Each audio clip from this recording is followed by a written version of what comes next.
Continuar, chicos. Entonces, como les estaba explicando, este es una radiografía lateral de la columna cervical, en donde aquí adelante nosotros podemos observar los cuerpos vertebrales. Estos son los cuerpos vertebrales y estas son las apófisis espinosas. Esto que vemos aquí, las apófisis espinosas. La apófisis espinosa más voluminosa, la que más sale, es la C7, esta que está aquí. Y estos agujeritos que encontramos aquí son los agujeros de conjunción por donde salen los nervios cervicales. Acá. Entonces, una patología a este nivel puede producir la cervicalgia, que fue lo que hablamos. Acá está lo que me preguntó Isabela, ¿sí? Esta es la disposición de las raíces nerviosas, ¿sí? Evidentemente, las raíces nerviosas salen o se disponen todo del encéfalo del cerebro aquí. Acá, por ejemplo, este es el cerebelo.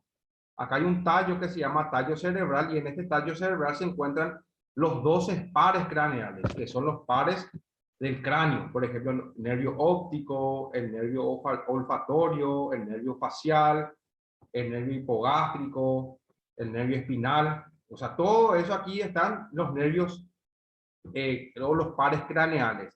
Esto que vemos aquí es la médula espinal. Esto es la médula espinal.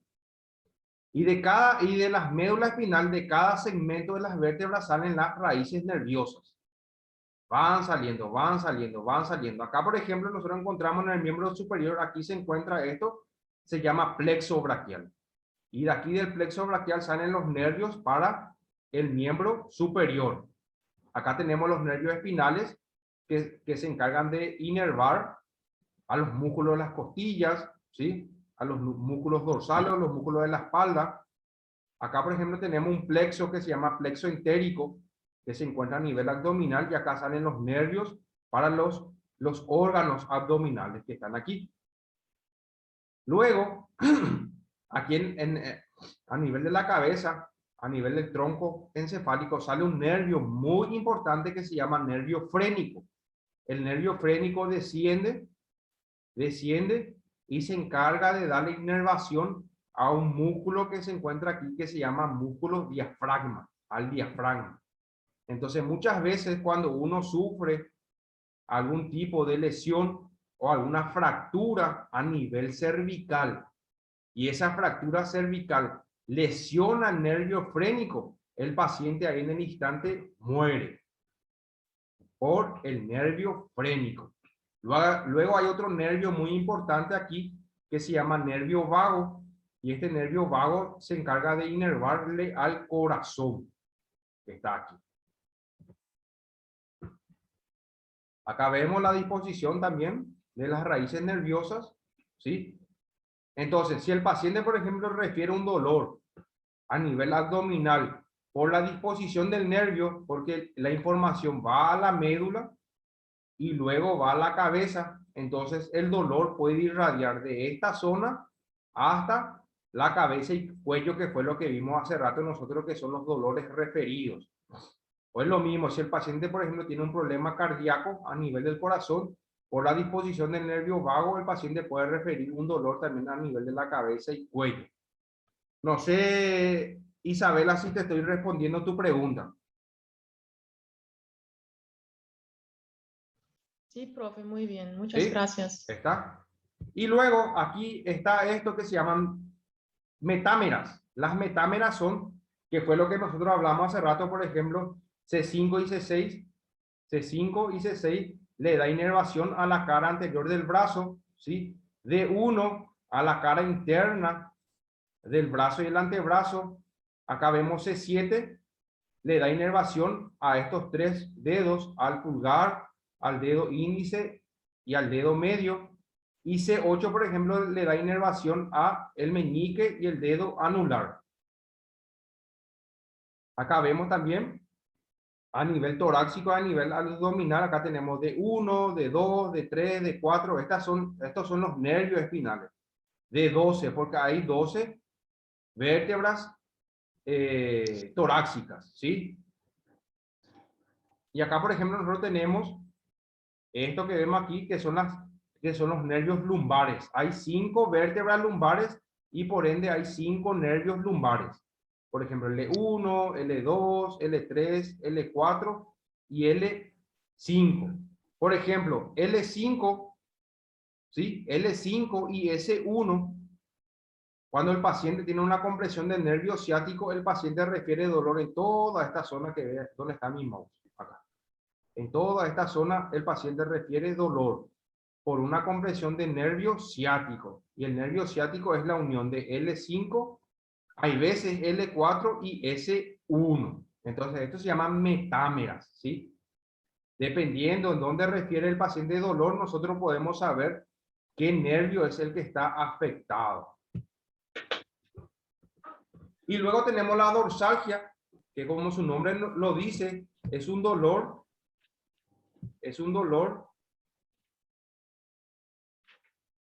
espérenme un ratito, es un dolor a nivel dorsal, de las vértebras dorsales. La dorsalgia es menos frecuente que el dolor en la región cervical y lumbar, pero es frecuente que exista juntamente con estos. ¿Por qué es menos frecuente la dorsalgia? Porque la región o la columna dorsal tiene poco movimiento. ¿Y por qué tiene poco movimiento? Porque ahí se encuentran las costillas. Entonces, por la presencia de las costillas, la columna o las vértebras dorsales hacen o realizan poco movimiento. Al contrario, ocurre con las vértebras cervicales y lumbares, en donde sí realizan todos los movimientos de forma completa. Entonces, ¿qué fue lo que yo les dije hace rato? Si el paciente tiene una patología a nivel cervical, el dolor puede irradiar a nivel dorsal, a nivel de la escápula. O si el paciente tiene una patología a nivel lumbar, el dolor también puede irradiar a nivel de la espalda. Es importante considerar que muchos dolores dorsales son referidos, es decir, son manifestaciones de patología existentes en órganos torácicos y abdominales, que fue lo que hablamos nosotros hace rato. O sea, el paciente, por ejemplo, puede tener una úlcera gástrica, un problema a nivel del estómago, pero el dolor irradia a nivel dorsal.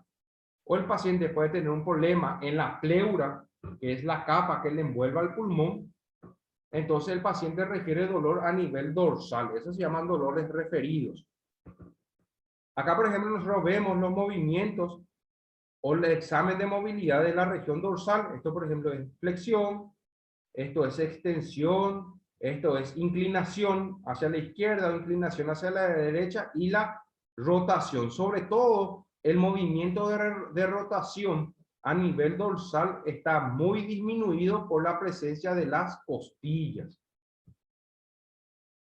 Lo mismo que vimos nosotros a nivel cervical, hay dolor mecánico y dolor inflamatorio.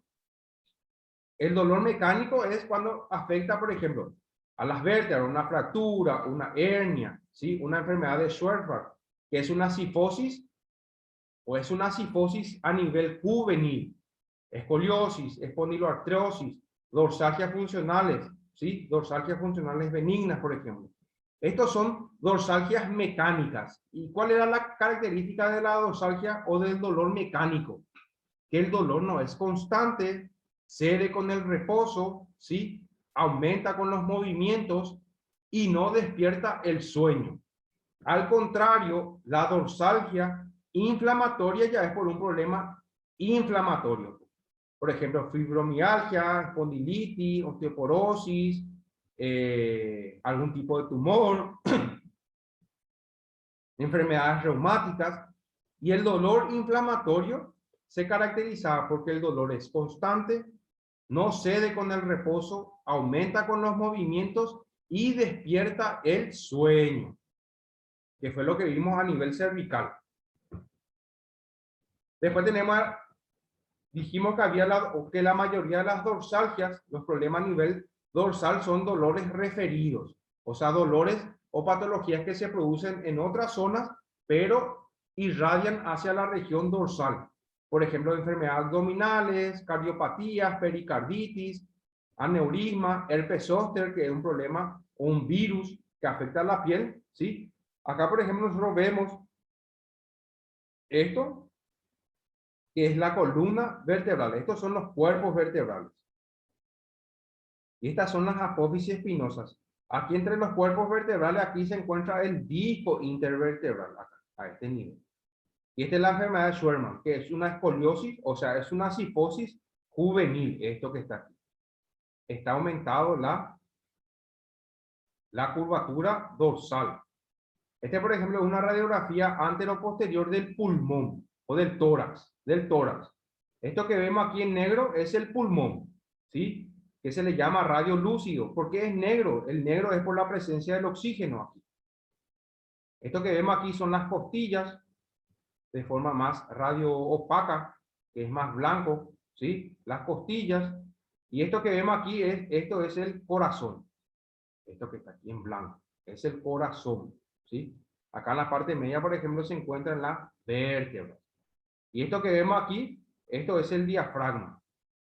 El diafragma derecho y el diafragma izquierdo. Y este puntito negro que ven aquí, este es el estómago. ¿Por qué se ve negro? Porque ahí también en el estómago hay aire. Entonces la presencia del aire da la imagen más radiolúcida, o sea, más negra de las estructuras. Y ahí terminamos. ¿Se entendió bien? ¿Alguna pregunta? ¿No hay preguntas? Chicos, ¿se entendió bien? Profe, ¿qué se puede hacer con eso que usted mostró en la última diapositiva, cuando la espalda está tan redonda? Y eso se hacen ejercicios específicos para tratar de corregir esa curvatura alterada, Isabela. Son ejercicios.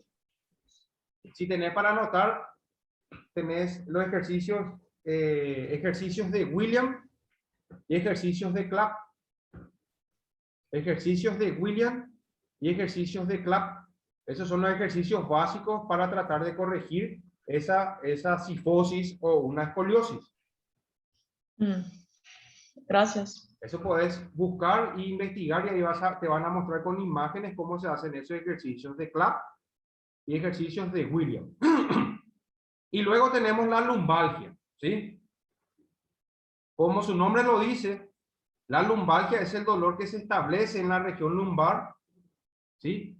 A veces central y otras oportunidades paravertebrales unilaterales o bilaterales. O sea, puede ser que el paciente tenga una lumbalgia, un dolor a nivel lumbar en la parte media, ¿sí?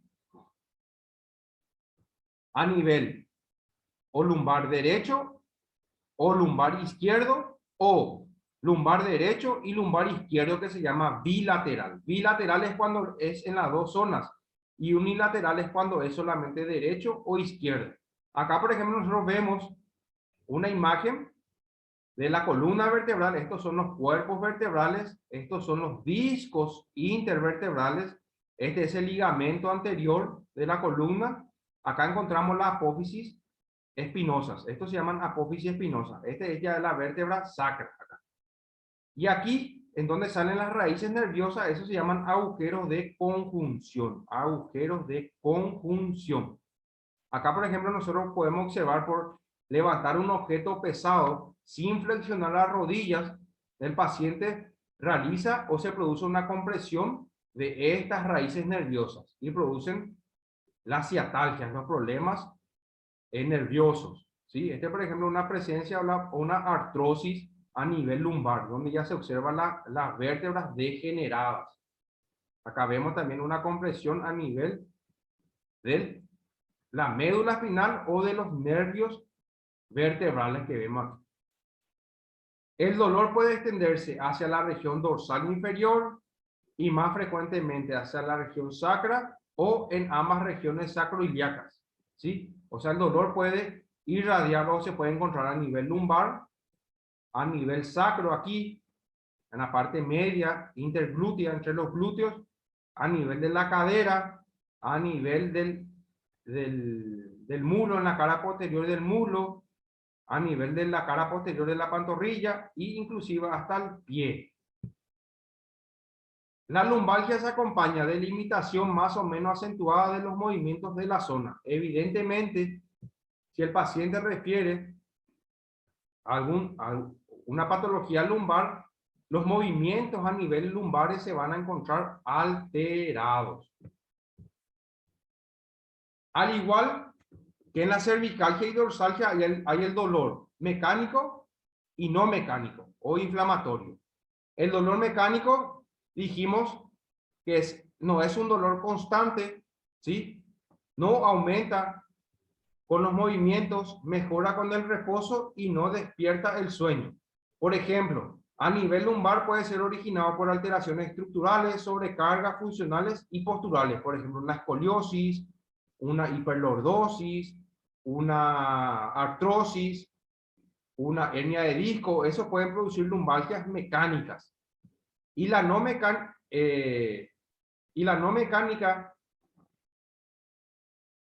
por ejemplo, pueden ser problemas inflamatorios, infecciosos, algún tipo de tumor visceral y miscelánea. El dolor es diurno o nocturno, no cede con el reposo, el dolor es constante y el dolor altera el sueño, que es el dolor inflamatorio, ¿sí? De acuerdo al tiempo de evolución, la lumbalgia se puede subdividir en aguda, cuando los síntomas que presenta el paciente, el dolor, la contractura, son menos de 6 semanas. La subaguda es entre 6 a 12 semanas. La crónica, cuando los síntomas son mayores a 12 semanas. Y la recurrente es cuando el paciente, por ejemplo, durante 3 meses no siente ningún tipo de dolor, pero luego le vuelve a aparecer. Luego tiene un tiempo otra vez, los dolores desaparece otros 3 meses y vuelve a aparecer. A eso se llama lumbalgia recurrente. Según la ubicación e irradiación tenemos dolor lumbar no radicular, que es el dolor bien definido, donde el paciente refiere dolor solamente en la zona lumbar, solamente en esa zona él refiere dolor. El dolor lumbar radicular es cuando ya hay una compresión del nervio ciático y el paciente ya presenta una lumbociatalgia, donde el paciente ya refiere dolor a nivel lumbar, a nivel glúteo, en la cara posterior del muslo, a nivel de la pierna, o sea, la pantorrilla, incluso hasta la punta del pie. La lumbalgia compleja o potencialmente catastrófica, que es dolor severo, no remitente, que se presenta aún en reposo y en la noche. Este ya es la lumbalgia o la lumbalgia crónica. Es cuando el dolor ya es muy intenso, no cede.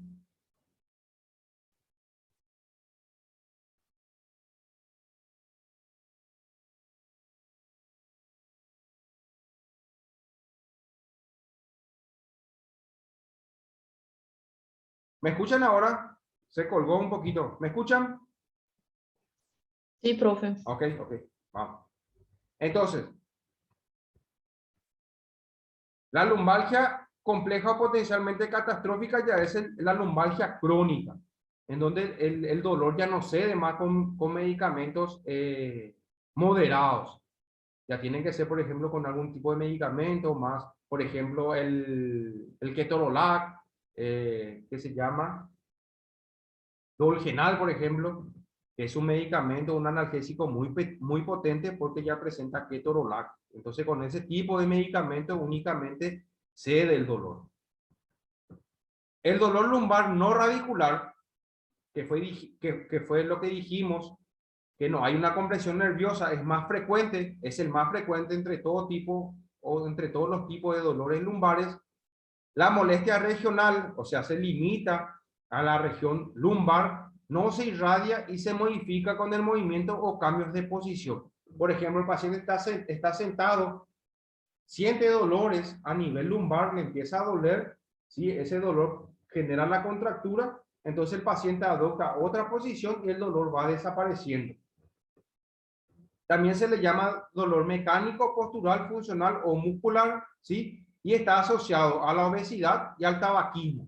Obesidad, ¿por qué? Porque al aumentar la cavidad abdominal, ¿qué va a pasar? Va a aumentar la curvatura lumbar y al aumentar la curvatura lumbar, eso va a producir la sintomatología. ¿Y el tabaquismo por qué? Porque el tabaquismo, ¿qué hace? Afecta la parte o la musculatura diafragmática, ¿sí? Entonces eso produce un desequilibrio en la respiración a nivel del diafragma, y como el diafragma se encuentra en la zona lumbar, entonces produce la sintomatología a nivel lumbar. El dolor lumbar radicular, que fue lo que dijimos, que ya es por una compresión de la raíz nerviosa, ¿sí?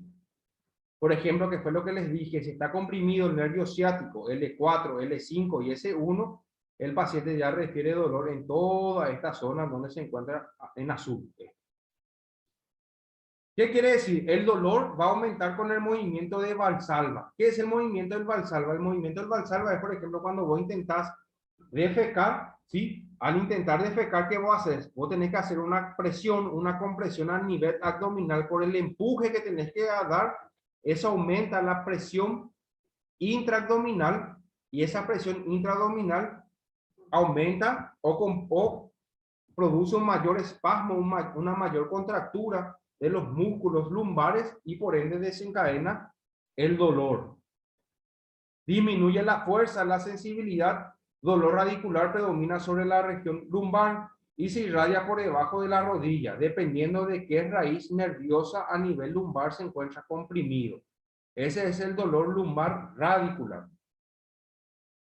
Las causas, que pueden ser infinitas, ¿sí? Dependiendo si el dolor es mecánico o no mecánico, pueden ser artrosis, protrucciones, que son hernia de discos, estenosis espinal, que es una compresión de los nervios espinales, escoliosis, hiperlordosis, espondilolistesis o espondilolisis.